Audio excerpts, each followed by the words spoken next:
নমস্কার বন্ধুরা, আজকের আমি সুজির গোলাপজাম মিষ্টি করে দেখাবো। তার জন্য নিয়েছি চিনি।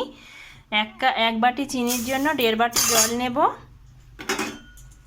এই একই বাটি মেপে 1.5 বাটি জল নেব। কয়েকটি উপকরণ দিয়েই গোলাপজাম মিষ্টিটা এত সহজেই বানানো যায়, যেটা দেখলে আপনারাও বানাতে ইচ্ছা করবে। এই 1 বাটি জল দিলাম।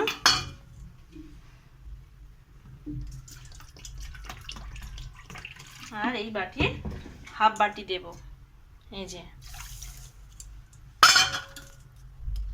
দুটো ফাটি নেওয়া এলাচ দেব, দিয়ে এটাকে শিরা বানিয়ে নেব। এদিকে আমি কড়াই বসিয়ে দিয়েছি, কড়াইতে সুজি দেব, দিয়ে হালকা নেড়ে ভেজে নেব। বেশি লাল করে না, সামান্য ভাজতে হবে। 2 মিনিটের মতন ঘষে ঘষে ভেজে নিতে হবে। এদিকে চিনির সিরাটা ফুটতে আরম্ভ করেছে। বেশি ফোটাবো না, শুধু চিনিটা জাস্ট গলিয়ে নেব। সুজিটা কীরকম লো আঁচে ভাজতে হবে, যেন না নিচে লাল হয়ে যায়। আমার সুজিটা এই যে ভাজা হয়ে গেছে, আমি এটাকে এবার নামিয়ে নেব। সুজিটা ঢেলে নিয়েছি।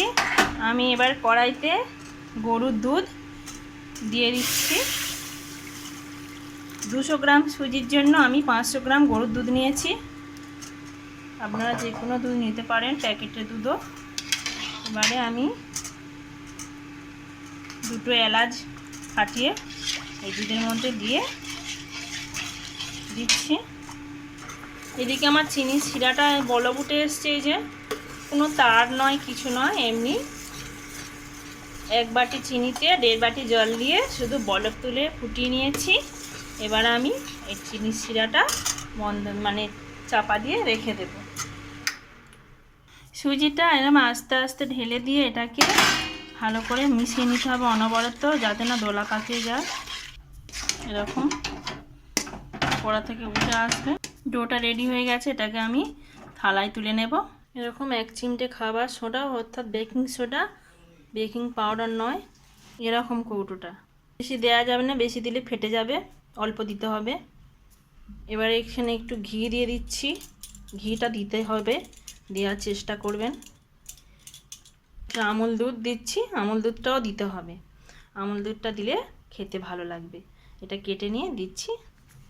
দুধটা দিয়ে সবকটা উপকরণ দিয়ে ভালো করে এটাকে দোলে দোলে মাখিয়ে নিতে হবে। এখানে একটু চিনি দিলে ভালো হতো, আমি চিনিটা দিতে ভুলে গেছি। আমি দুধে একটু চিনি দিয়ে চিনিটা গলিয়ে নেব, এই 2 চামচের মতো। চিনিটা গলে গেছে, আমি এই ডোর মধ্যে ঢেলে দিয়ে চটকে মাখিয়ে নিচ্ছি। ডোটা রেডি হয়ে গেছে এরকম। এবার আমি গোল গোল করে পান্তুয়া শেপে করে নেব। সবকটা মিষ্টি শেপ দেওয়া হয়ে গেছে। এবার আমি তেলে ভেজে নেব। কড়াই বসিয়ে দিয়ে তেল দিয়ে দিচ্ছি। বেশি গরম করব না, হালকা লো আঁচে তেলটাকে গরম করে নিয়ে আমি তেলের মধ্যে একে একে এইগুলো সব ছেড়ে দিয়ে লো আঁচে ভেজে নেব পান্তুয়াগুলো।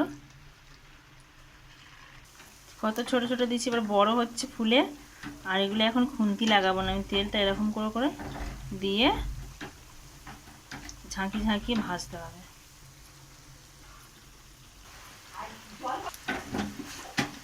এরকম করে করে ভাজতে হবে, খুন্তি দেওয়া যাবে না, খুন্তি দিলে পুড়ে যাবে, ভেঙে যাবে। এবার যখন এরকম হয়ে গেছে আর ভাঙার ভয় নেই, এবার নেড়ে ছেড়ে ভাজতে হবে। মিষ্টিগুলো ভাজা হয়ে গেছে, আমি এগুলো তুলে নিয়ে শিরার মধ্যে দিয়ে দেব। দেখুন বন্ধুরা কেমন সুন্দর হয়েছে, লাল লাল করে ভেজেছি। এইগুলো নিয়ে আমি এবার শিরার মধ্যে আধ ঘন্টার জন্য দিয়ে দিচ্ছি, ছেঁকে নিয়ে। আধ ঘন্টা চাপা দিয়ে রেখে দেব। দিয়ে আমি পরিবেশন করে আপনাদের দেখাচ্ছি বন্ধুরা কেমন হয়েছে। ভালো লাগলে ভিডিওটি লাইক কমেন্ট শেয়ার করবেন, পাশে থাকবেন। এই মিষ্টিগুলো হতে বেশি সময় লাগে না, 15 মিনিটের মতন চাপা দিয়ে রেখে দেব। দেখুন বন্ধুরা কত সুন্দর হয়েছে। এই দেখুন, দেখুন এইভাবে বানাবেন। বেশিক্ষণ রসে দিতে হবে না, মাত্র 10-15 মিনিট রসের মধ্যে দিলেই একদম ভিতরে সফটি সফটি খেতেও সুন্দর। আপনার বাচ্চারা বায়না করলে এইভাবে বানিয়ে খাওয়াবেন।